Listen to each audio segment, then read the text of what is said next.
Good morning, everyone. First of all, I would like to thank God for this another opportunity na magkasama tayo at ma-receive natin ng favor and blessings from the Lord.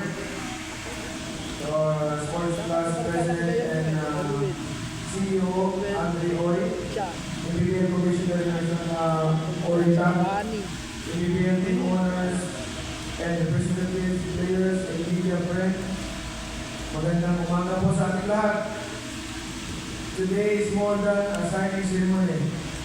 Today, something bigger is coming for MBBL.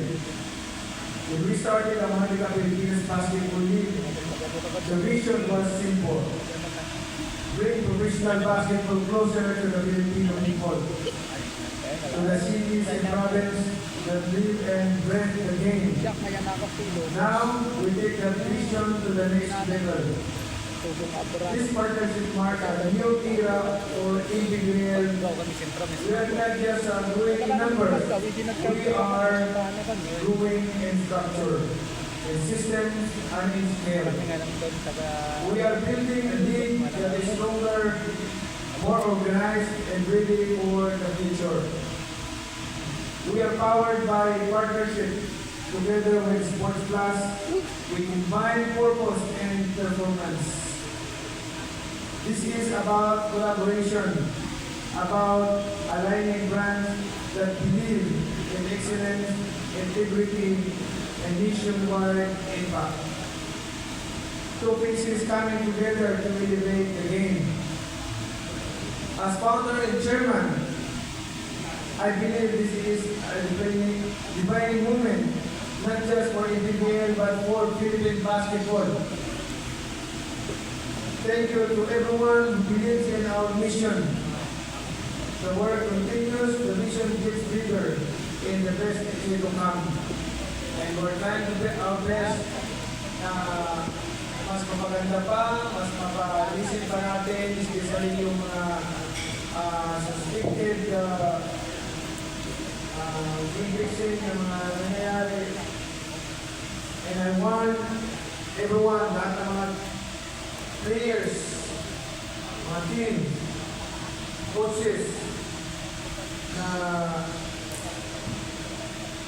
nasa founder of MBBL, nandito ako lagi nakabantay para pangalagaan yung integridad, pangalan ng MBBL, ng ating liga. Ayoko na lahat po sinasabi sa lahat, I will say this, I'm gonna say it again today, na huwag nyo na pasukan yung mga gift-fixing na yan. Masisira na yung buhay nyo. Kayo lang ginagamit ng mga nasisindikato dyan. Pwede naman tayong maglaro ng parehas, ipakita natin sa bayan, and then pangalawa, masisira din yung individual dito ng mga players. Siyempre, nagtatrabaho kayo, nasisikap kayo for your family, masuportahan yung pamilya ninyo. And this is the only league na 1 year, almost 1 year yung league. No, ang trabaho na opportunity na nagbibigay sa lahat eh napakaganda. And I'm hoping na lahat tayo magtutulungan kung sino man yung gustong pumasok o mag-alok ng mga gift-fixing na yan. Huwag kayong matakot o sumbong sa akin. Kahit pasikreto lang, hindi naman natin sasabihin na kayo sumbong. Kami na bahala nun. Kami na bahala mag-take action for that mga illegal yan. Yung gift-fixing na yan. So, sana magtulungan tayong lahat. Yun yung sinisikap natin para yung excitement na naibigay natin sa taong bayan, yung laro na talagang gusto ng taong bayan na makita ay makikita nila sa bawat game, sa bawat araw na bawat game na nagpupunan ng nagbibigay ng kasiyahan sa ating mga Pilipino.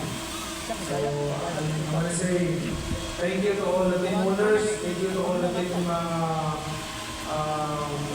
manager, coaches, players, sa inyong walang sawang pagsuporta at pagkagilig sa IPBL. Ang IPBL, manatiling IPBL at patuloy ang ating vision para mapalaki pa at mapalawak pa ang IPBL. Not only here in the Philippines, but planning to expand it to Asia or international. God bless.